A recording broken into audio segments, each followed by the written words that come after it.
As for myself, you heard, my name is Swami Swaroopananda, and tonight I'm going to conduct this evening of questions and answers. The questions are going to be read by Swami Brahmananda, and I will do my level best to answer. And I think it will be good to start. Om. Om Swamiji. Does the yogic tradition refer to a life within society, amidst relationships, etc.? What does it teach about it?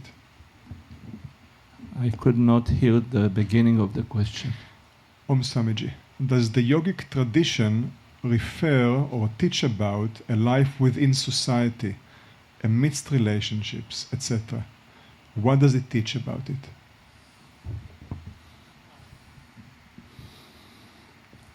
To be honest with you, the yogic tradition does not teach about life within society.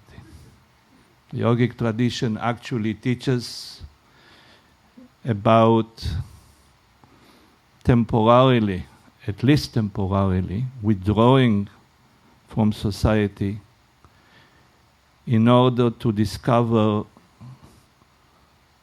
who we truly are, to discover the nature of our true self. If we look at history since time immemorials, yogis went to the caves, they went to the forest, and some of them, some great yogis also stayed within society, like King Janaka. But if you really look at the tradition, yogis always, as part of their training, were searching for solitude. Since the 19th century, and more within the 20th century, we start to see more and more yogis moving within society, to be amongst the people in order to share the teachings of yoga with the world, because there is a need in the world. The world needs these teachings desperately. So what we have seen since the last quarter of the 19th century, the 20th century, 21st century, it's quite extraordinary.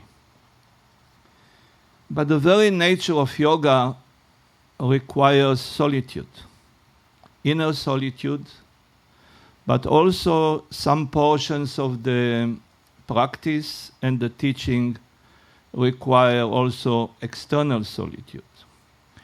A yogi should be able to live a life of practice in solitude. So this is, in my opinion, the truth. Regarding yogis within society, as I told you, since the 19th century, we see the yogis more and more coming into society in order to help humanity. Why? Because they saw that there is a need, an extraordinary need.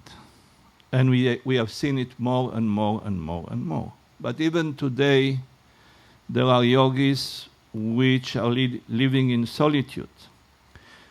On the other hand, we are seeing society coming to the yogis.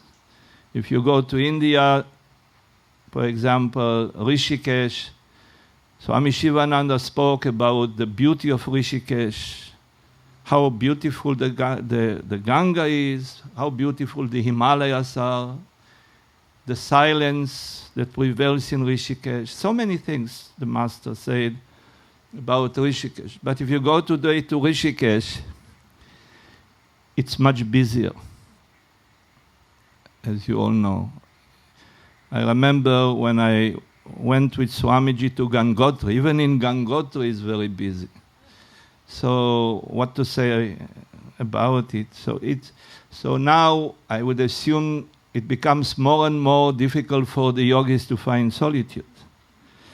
So So we see something interesting. The yogis are coming into society, but also society are coming to the yogis. More and more people are interested in meeting the yogis, in learning the ancient teaching of yoga, of Vedanta. And it happens at a very fast pace. For example, the ancient tradition speaks of at least 12 years of training under a guru. But nowadays, we see different things because society changed so much. Maybe it's not my place to say it, and I may be mistaken, but I think even in India, there must be some visible change regarding the pace of life, people's attitude. Nowadays, people want everything instant. People have no patience to go to the training. So, but solitude cannot be evaded. It's a must. And we should not be afraid of it. Swami Sivananda said, if you cannot go to a forest, turn your house into a forest. He was speaking about turn your own home into a forest.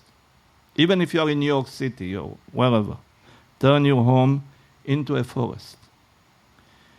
He emphasized to have a meditation room in the home where you can go and meditate and do intense practice and be in solitude, even in the city. So nowadays we are blessed with centers in the city, with ashrams, close to cities, good transportation, easy transportation, and good communication. The yogic knowledge, the yogic literature is quite accessible. Everything is quite easy. But yogic knowledge is not in the computer. What is in the computer is in the computer. Yogic knowledge is within ourselves. So therefore, we cannot evade the issue that there is a need to meditate. There is a need to go deep, deep within. There is a need to practice. This cannot be evaded. With all the respect to computers, we may need some solitude from the computers, from the smartphones. And in order to meditate, we need to learn to enjoy silence, to enjoy solitude, not to be afraid. Some people are afraid of solitude, not to be afraid. And the manner by which we go deep, deep within never changed. It's the same manner. Nowadays, Vedanta is more accessible. But still, our teaching says that among the four yogas, the highest yoga is Jnana Yoga, the yoga of knowledge. Like in the ancient times, still the teaching is the same. It did not change. The literature is more accessible. It's easier to come in contact with teachers, but the practice is the practice, now like before. So we need to adapt and adjust and accommodate, as Swami Sivananda said. And the thing is this, for the benefit of society, it's good to be a yogi. Because nowadays, more than before even, yogis can help society. So Swami Vishnudevananda's idea was, become a yogi, train yourself in the practices of yoga, experience the teaching, then go out into the world and what you received, share with others, benefit humanity. Humanity needs it desperately. And this is what we do. And Swamiji said, if you have a piece, let's say, of cloth made of cotton, and if you want to change it into a piece of cloth made of silk, you will need to change every single thread from cotton threads into silk threads. The individual threads are the individual beings. Society consists of individuals. So if we want to initiate a change in society, there should be an initiation of change in the individual. And it has to start with us, because how can I help others to change positively if I cannot help myself? How can I teach others to be peaceful if I am not peaceful? To meditate if I can't meditate?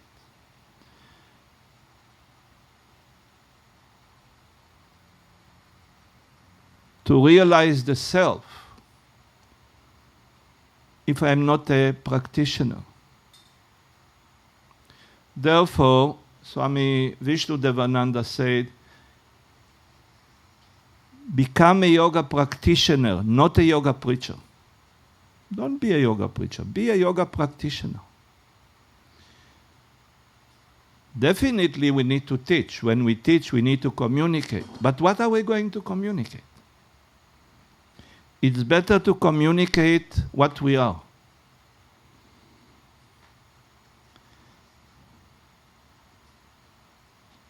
So the way we contribute to society is by practicing yoga and by teaching yoga, by learning Vedanta and by teaching Vedanta, like this.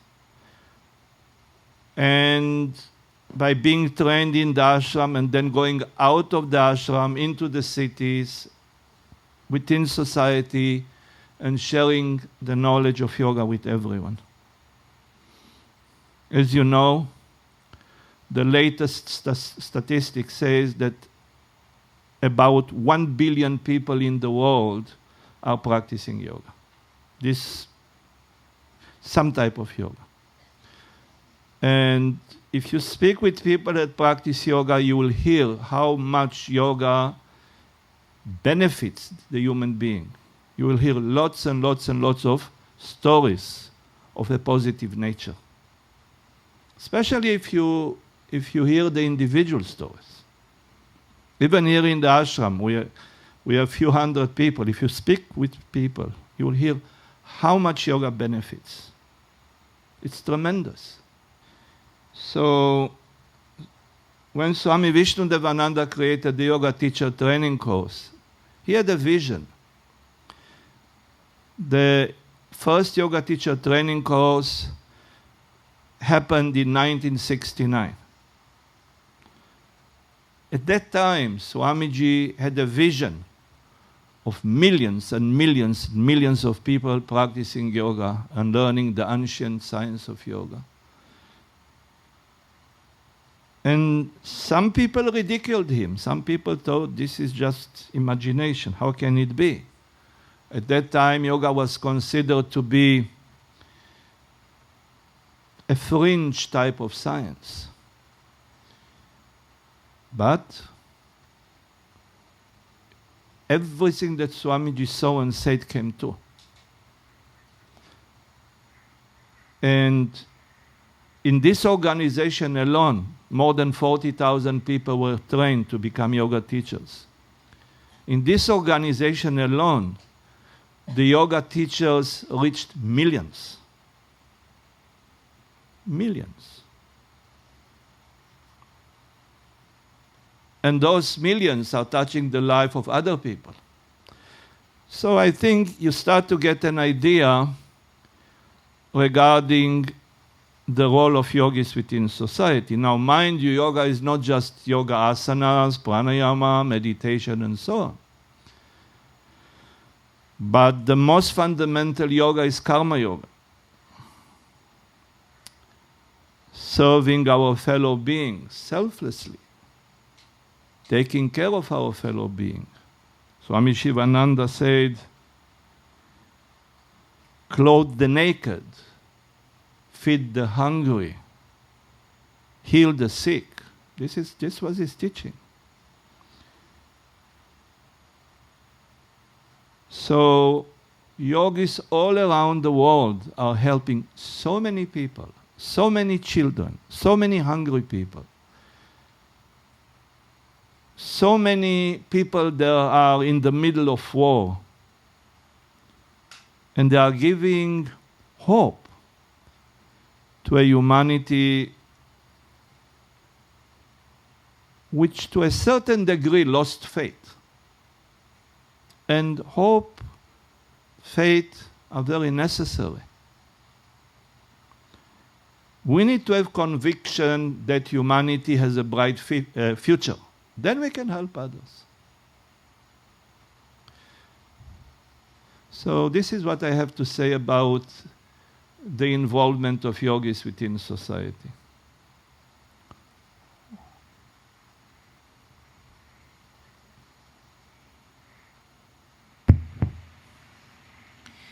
Om Swamiji. When one attains self-realization, does one still function in the world and interacts with life and humanity? Why not? Why not? A Jivan Mukta can be amongst people, but in the very Tattva Bodha that we are studying every morning, it is said that there is actually no external sign to show that someone is Jivan Mukta. So, in this room may be a few Jivan Muktas, and we won't know, but they will know. So yes, realized people can be within society, but society won't know. Realized people also can be in caves, and they will benefit the whole humanity, although they are in caves. So it's not absolutely necessary to be amongst people. They can also be in caves. They can teach. For example, Swami Sivananda was considered to be a self-realized sage. And he taught a lot. He wrote so many books. But at the same time, so many saints in India considered him to be self-realized. So, if I understood the question correctly, and maybe Swami Brahmananda will repeat the question, so I just want to make sure that I did understand it correctly. When one attains self-realization, does one still function in the world and interacts with life and humanity? Definitely so.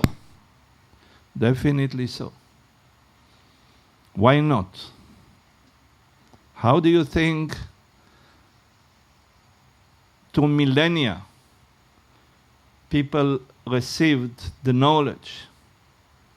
In our tradition, there is a word which is called guru, preceptor, spiritual preceptor.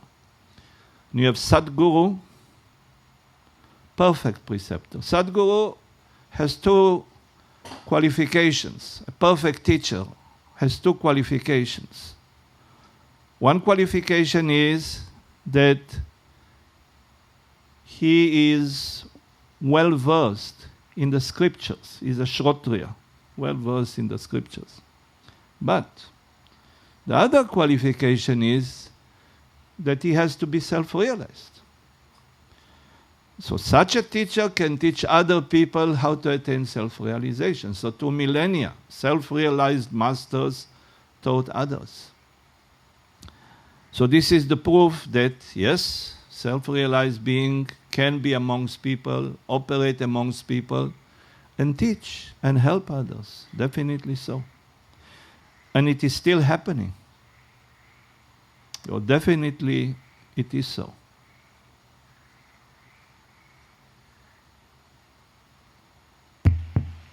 Om Swamiji. Swami Sivananda wrote that the yogi should sublimate emotion into devotion. Can you please explain this teaching? Yes. Devotion is love. Emotion are things like lust, anger, greed, hatred, jealousy, fear, and so on.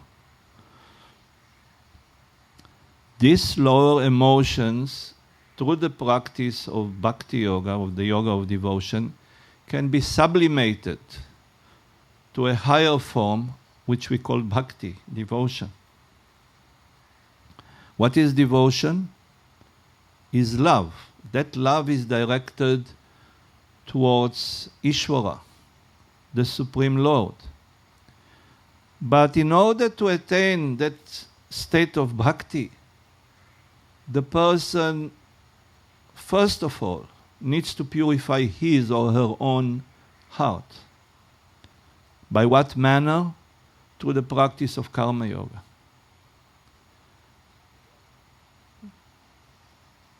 Before we can have such an intense love directed towards God, we need to develop love which is selfless towards our fellow beings. And this can be developed through the practice of karma yoga. When the heart is purified through the practice of bhakti yoga, devotion or intense love manifests. But where does it come from? All the lower emotions are sublimated and are converted into devotion. This is what happens through the process of bhakti yoga. This is what Swami Sivananda taught.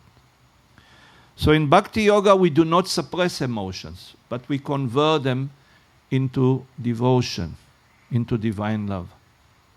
And this divine love is directed towards the beloved, which is Ishvara, God.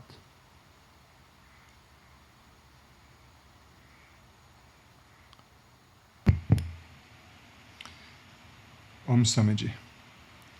I work in a nursing home. My daily routine consists of sharing love, humility, spirituality, and compassion with people who are close to transition to death. From a yogic point of view, how can one assist someone in this state?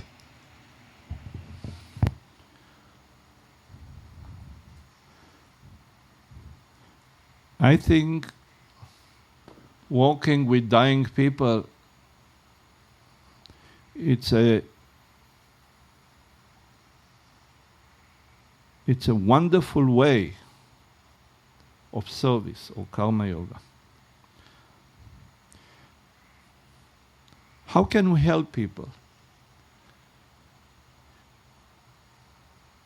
People that are approaching the end of their life, people that know that soon they are going to leave this plane of existence, people that suffer.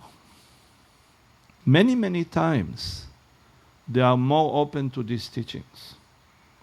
Why?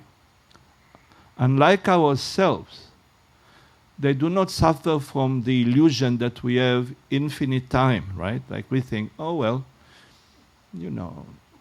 so many years out there, I'm going to do other things, and then when I retire, I'm going to practice yoga, or I'm going to study Vedanta. But when a person knows that I'm going to die, I'm dying, when a person knows that the time is short, when the person experiences suffering, such a person is more open to this type of teachings. Now, I did have some direct experience of working with people in such situation. And what I noticed was that as the body fails more and more, certain things fade away, certain things become impossible. For example, as the body fades, as the suffering increases, I noticed that the people that I was in contact with said, I cannot practice Hatha Yoga. No Bhastrika. No Kapalabhati. None of the advanced Hatha Yogic Kriyas. I can't practice them. Why? Physical body fails. Then they said, all the stuff that requires high use of the intellect, I can't use it anymore. Why? Because great pain, great physical difficulty, intellect does not function so well. Then, what is left? What I noticed is that for many people in this situation, bhakti is the greatest help. Devotion, chanting, remembering the name of God, japa, music of a sublime nature. As the physical body declines, if the person is not highly trained all of his or her life, you start to see that when everything else fails, something remains. And what I saw is, and I saw it in the case of people that were highly intellectual, lovers of Hatha Yoga, with great capacity to practice certain practices. At that time, I remember the famous treatise of Adi Shankaracharya, Bhaja Govindam. Bhaja Govindam, Bhaja Govindam, Bhaja Govindam Mudamate. Means, at those moments, the rules of Sanskrit will not help you. What is Bhaja Govinda? Sing the name of Govinda, sing the name of God. This will help. And I'll be honest with you, I saw it. Bhakti did help more than anything else. So, my conclusion was this, that as long as the physical body is strong and capable, practice Hatha Yoga diligently, take advantage. As long as the intellect function, study scriptures, discriminate, as long as you can do it, do it. It's very valuable. But there will come a point where you will be left with something. And what I found at the last moment of people, that the most precious thing is divine love. Love. Love is the most precious thing. Love towards other people, love towards the people that are suffering, love towards God, bhakti. And I remember Swami Devananda guiding me to walk with people in very difficult situations. He was always telling me to use the 5 points: proper exercise, proper breathing, proper relaxation. But then as the body was fading, the people could hardly breathe. So what should I tell them about pranayama? So I saw this again and again and again, that at the very end, the thing that helps the most is bhakti. So this is my experience. So as I told you, my conclusion was this. As long as you can do it, do not delay. Do it. Your body is strong enough, practice the Hatha Yoga Kriyas.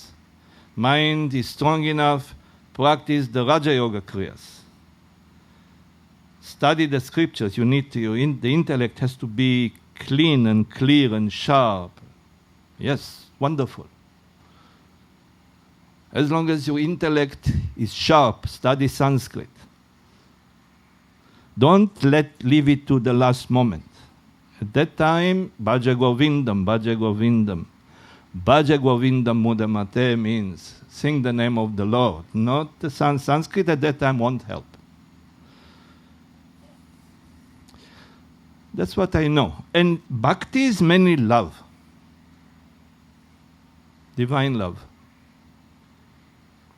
So when everything else fails, love is triumphant. Okay? So this is my experience.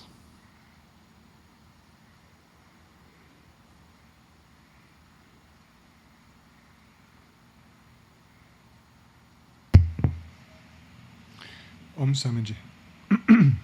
It seems that one cannot attain liberation without a self-realized guru. What can one do to hasten the process of a guru finding me, or finding a guru? It's a question of demand and supply. So gurus are there, but the desire, the powerful desire for spiritual liberation, mumukshutvam, is not strong enough. Our desire for spiritual liberation should be so strong that, as the yogis say, when the sishya, when the student is ready, the guru will be at his or her front door. Now, how does it develop? The heart has to become purified from impurities.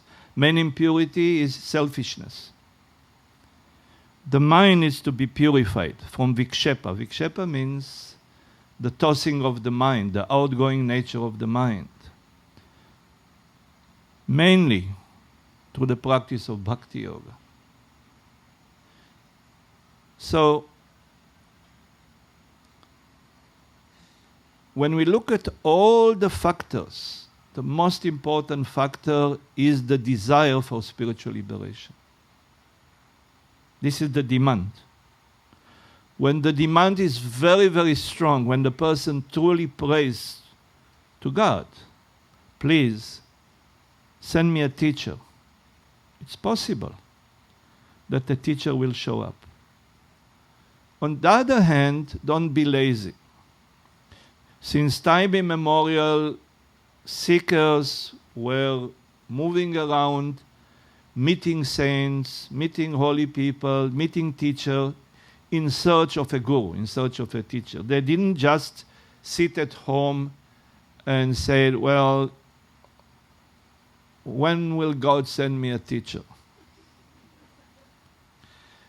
Even in the matter of searching for food, right? We don't sit at home and say, when will God send me food? We go out, isn't it? Go to the market or walk, make some money, buy food, something.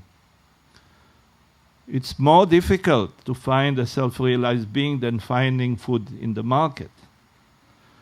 So we need to be practical. We need to search. Swami Sivananda said, before you can find a sadguru, a perfect guru, even an advanced practitioner can help you. Don't wait. Why?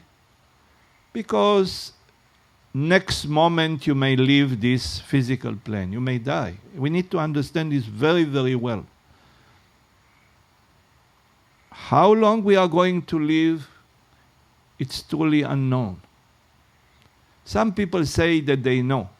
Yes, they are either very evolved people, or there are people which say, well, we can predict how long this person is going to live.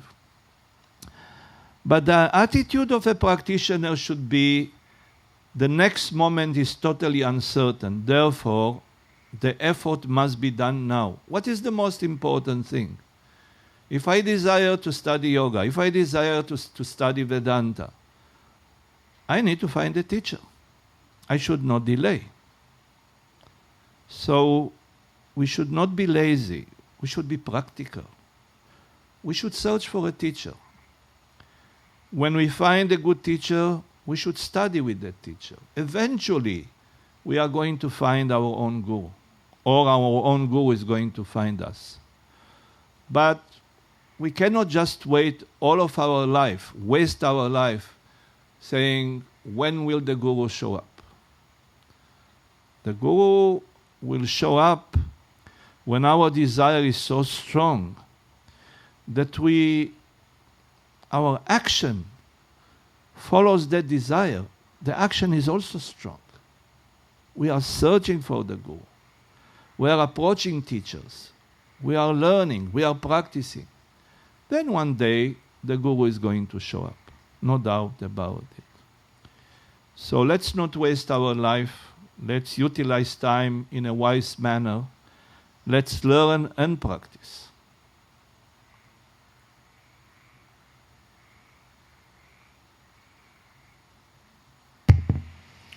Om Swamiji, how does one know what is the balance between karma yoga and the other aspects of sadhana like meditation, yoga, study, etc.? Swami Sivananda said, karma yoga leads to bhakti yoga. Means the yoga of action leads to the yoga of devotion. Bhakti yoga leads to Raja yoga, to the yoga of meditation. Raja yoga leads to Jnana yoga, to the yoga of knowledge. Jnana yoga leads to moksha, to spiritual liberation. So according to our teaching, there are three main impurities that need to be purified before we can realize the self. One impurity is called mala, the impurity of the heart, which is practically selfishness. Mala can be removed by the practice of karma yoga, the yoga of selfless service to our fellow beings. The second impurity is called vikshepa, the tossing of the mind, the restlessness of the mind, the outgoing tendency of the mind. This can be purified through the practice of bhakti yoga, the yoga of devotion. Then the mind must become steady and one-pointed. In order to make the mind steady and one-pointed, we need to learn and practice Raja Yoga. And ultimately, there is the ultimate impurity, which is called avarana, that's primordial ignorance. In order to remove avarana, we need to receive knowledge. We need to practice Jnana Yoga, the yoga of knowledge. So once the three impurities are removed, the person can attain self-realization. So Swami Sivananda said, karma yoga leads to bhakti yoga. Bhakti yoga leads to Raja yoga. Raja yoga leads to Jnana yoga. Jnana yoga leads to moksha or spiritual liberation. So this is the connection between the yogas. Now if you ask about Hatha yoga, Laya yoga or Kundalini yoga, Mantra yoga and so on, these are sub-branches of the great school of Raja yoga. So you have the great school of Raja yoga and then you have sub-branches. But generally speaking, this is what needs to be done and this is how there is a connection between the different yogas. Swami Sivananda said that actually the different yogas eventually are going to merge. They are not truly separated from each other. Therefore, he developed what he called the integral yoga, or the yoga of synthesis. Why? Because these four yogas are interconnected. And eventually, whether we like it or not, they are going to merge. So he came with this great teaching, which is very ancient. The integral yoga is very, very ancient. And this is what he taught. The synthesis of the four major forms of yoga: karma yoga, bhakti yoga, Raja yoga, and Jnana yoga. Okay.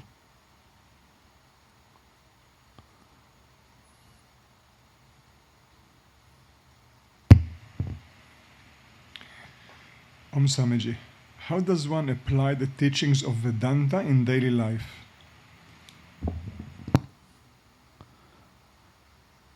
There is no conflict between the teaching of Vedanta and daily life. Vedanta says that we are the immortal self. We are Brahman. Our true nature is consciousness, pure consciousness. So who am I?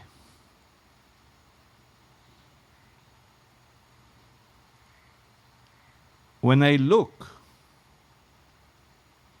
I am the witnessing awareness right now.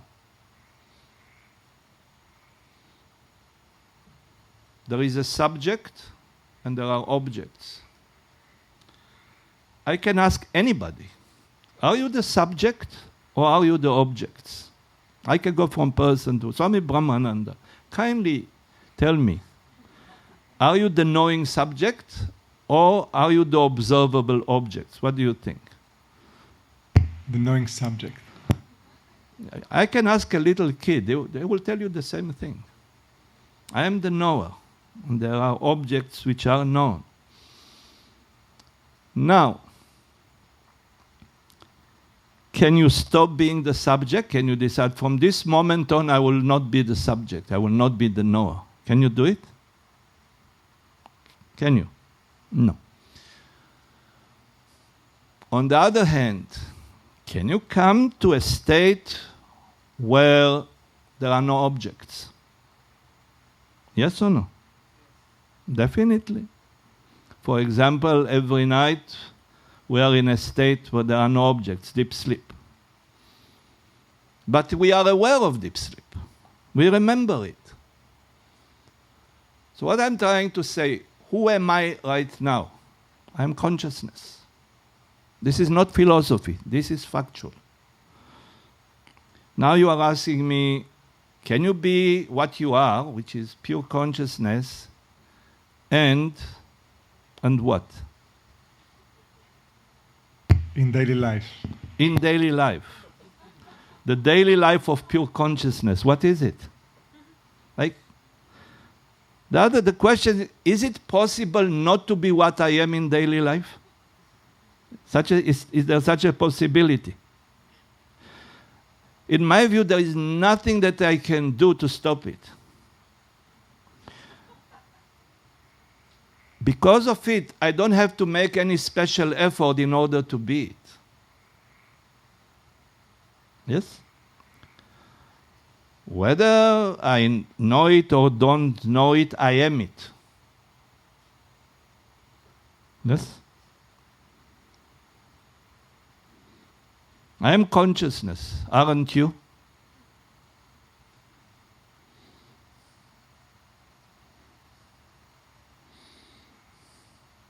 In daily life. In daily life. Right now, what's happening now? This is daily life. Am I not consciousness? Aren't you consciousness? How do you know that I speak to you? You are aware, isn't it? In dream, you are aware. In deep sleep, you are aware. When you die, you are aware. You are awareness, pure consciousness. In daily life, whatever daily life is. Okay? So not only it's possible, it's impossible not to be who you are in daily life. Okay?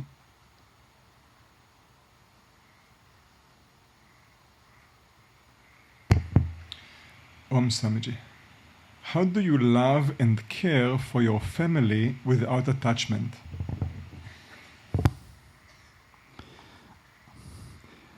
First of all, I don't think that we should be anxious about it. First of all, we need to learn to care and love. This is step number one. I think the question should be, how can I learn to care and love? Period. Once I know how to care and love, then we can ask the question, and how can I do it without attachment? But I don't think the attachment issue at the moment is not our main problem. Our main problem is that we have a tendency to be selfish. So we have difficulty with care and love.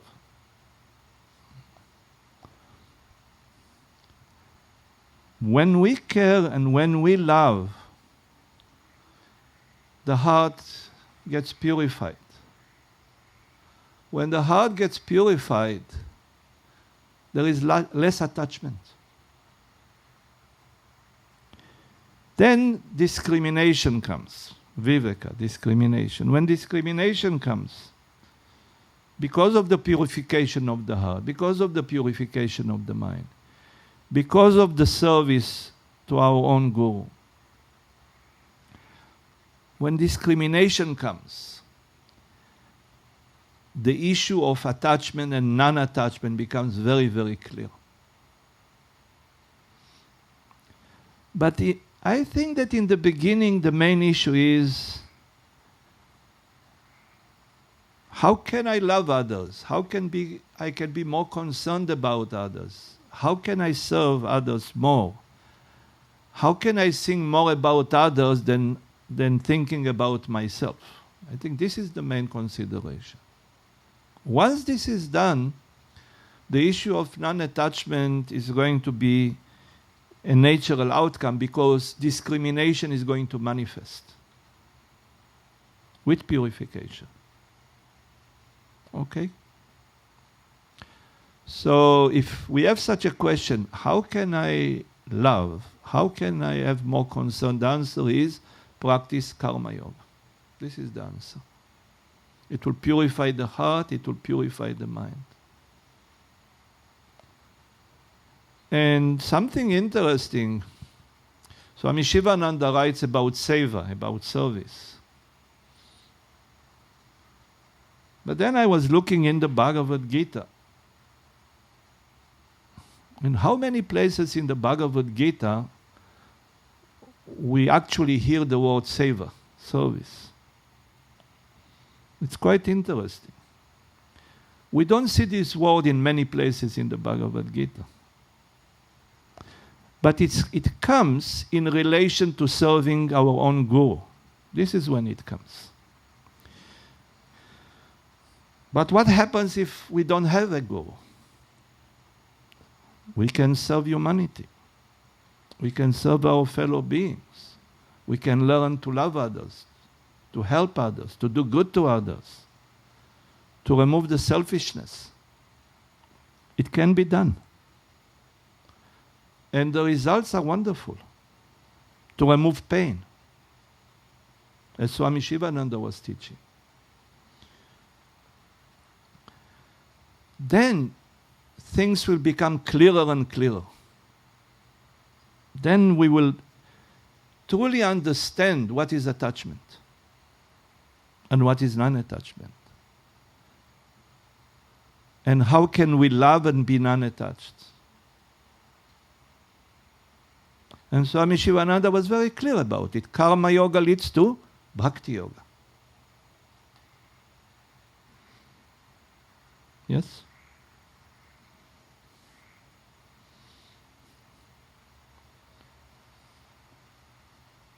Okay.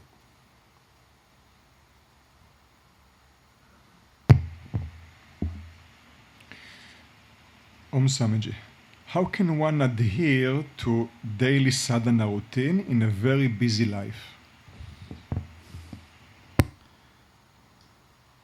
Swami Sivananda said, have a daily routine or design a daily routine and keep a spiritual diary. It's very simple.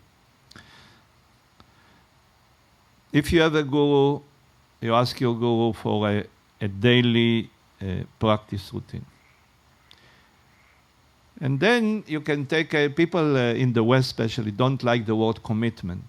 But in our tradition, commitment is a very important thing. And then you make a commitment. Swami Sivananda would talk about, make a commitment for 1 month, for 2 weeks, for 1 week, for 1 day. But make a commitment. So have a daily routine. And at the beginning of the day, you look at the daily routine and you have a sankalpa, powerful determination. I am going to practice this today. Then at the end of the day, you are filling up the spiritual diary, what did you actually did, like this. Now, the daily routine should fit your way of life. If you are not a full-time aspirant, is one thing. If you are a full-time aspirant, is another thing. The second thing is satsanga, the company of Mahatmas, of saints, of practitioners, is very helpful. Therefore, being in close proximity to an ashram, to a yoga center, it's very helpful. If you cannot go to a yoga center daily or once a week, go to the ashram occasionally. Or, nowadays, you can have a virtual satsanga. It's not equal, but it's the second best. Today, I see people are in contact with each other. Have streaming. It's a new word that I have learned, streaming. Have a satsanga together.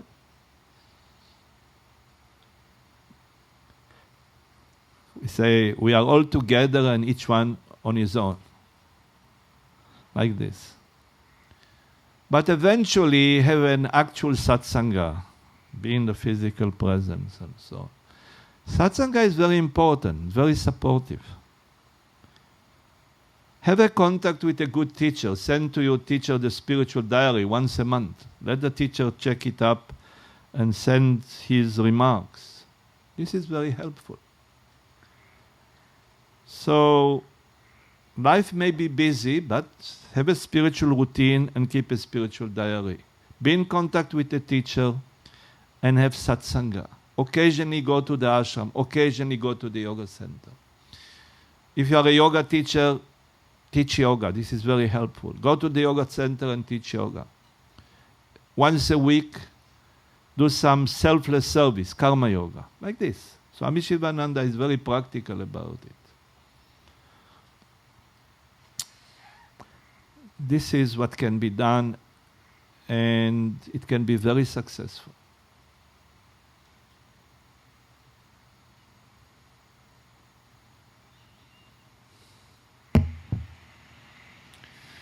Om Swamiji. What does Swami Sivananda teach about life after death? Swami Sivananda taught that there is no death. Right? This was his teaching. There is no death. That is an illusion. So, he would speak about life after life, not life after death. There's no death. We are the self is immortal. But there is an illusion of death, there is a fear of death, the physical body is going to disintegrate, it is true. But we are not the physical body. This is also true.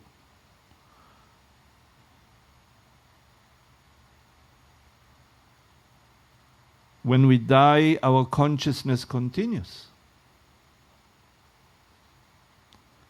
When we die, the astral body is still there. When we die, we continue to exist in a different type of planes of existence, but we continue to exist. And then we are not even the astral body. We are the immortal self. We are immortal.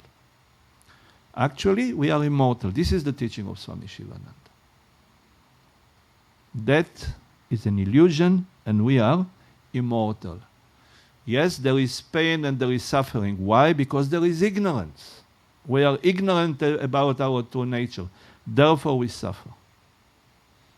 There is a way to exit this suffering. That way is offered. So, Swami Sivananda wrote a whole book about the subject of life after so-called death. What happens to the soul after death? It's a whole book, beautiful book. But Swamiji also was asking the question, what day is today? Today is Tuesday. What day will be tomorrow? Wednesday. What is the difference between Tuesday and Wednesday? Swamiji? One day closer to death. One day closer to death. So this is one answer. Another answer is one day closer to spiritual liberation. This is another answer. So Swamiji was talking about one day closer to death. Be aware of your mortality, which is an illusion. But still, the point is this. We are not a physical body. But we do need a physical body in order to go through the process that leads to self-realization. The physical body is required, is needed. Therefore, we see in the teachings of Adi Shankaracharya where he says a human birth is very rare, very precious. So yes, we are not a physical body, no doubt, but it's a requirement, it's needed. So do not waste your life. You have a physical body, you are born as a human being, you have good conditions, utilize it. You are not going to die even if you wish so. You cannot die. Nobody can die, even if they wish. If you say, I wish that I will be dead, this wish will not be fulfilled. You are not going to die. You cannot die. Whether you believe me or not, it's immaterial. You may not believe me still. Sooner or later, you're going to realize that I am right. And I am going also to realize the same thing. It's so simple. You cannot die. It's impossible. But we are afraid of that, nevertheless. And we experience the pains of the physical body which is decaying. Yes. And we experience the fear of death. Yes. And we are immortal. Yes. This is how it is. And we are not going to die. Yes. Okay? So a bunch of immortals are talking about life after death. This is ridiculous.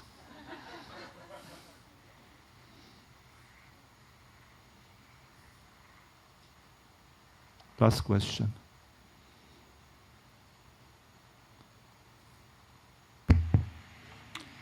Om Swamiji, what is true happiness?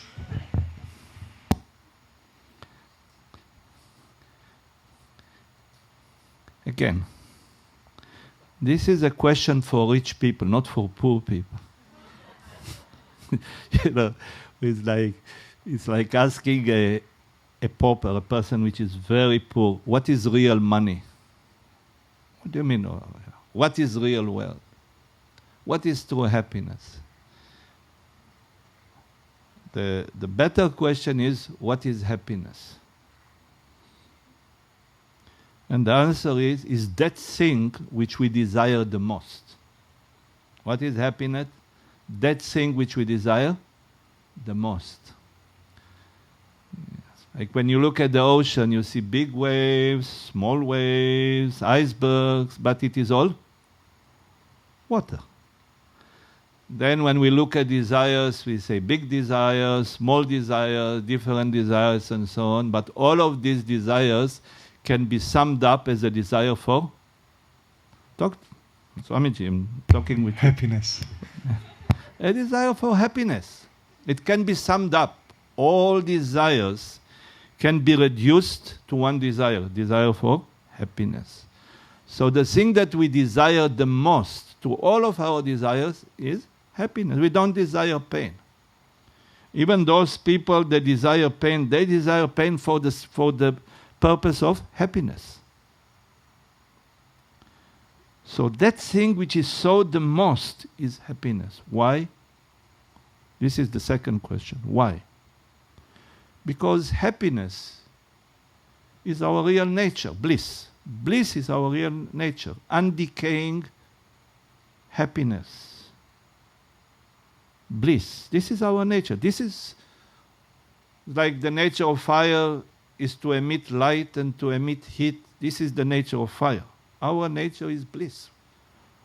Anandoham. We are absolute bliss. Therefore, when I desire happiness, I desire to be established in my own true nature, which is bliss. This is what I desire.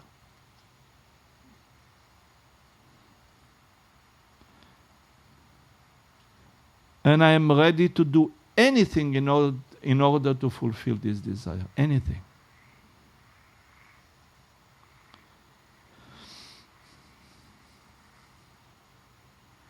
And there are two types of happiness: relative happiness, non-relative happiness. Relative happiness is ephemeral, it's going to bring pain. Non-relative happiness, it's our true nature. It is bliss, it's what we are.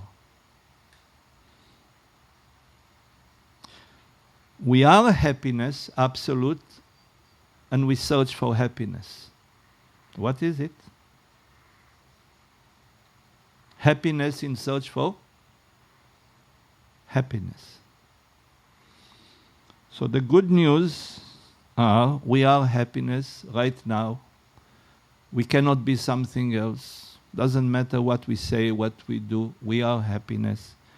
And we desire happiness because we are happiness. This is why.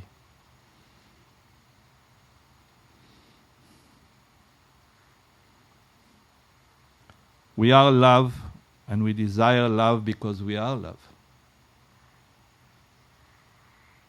Vishvaprem, cosmic love. We are love. We are happiness. There is no pain in the Atman. There is no pain in our real self. Pain belongs to ignorance.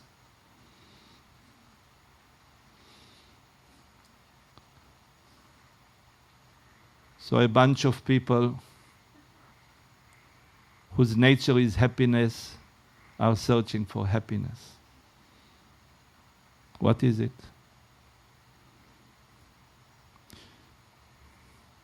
So the good news is we are happiness. And the other good news are we are happiness. Absolute. Right now. Undecaying. Okay? So I think I have to conclude. Om Tat Sat.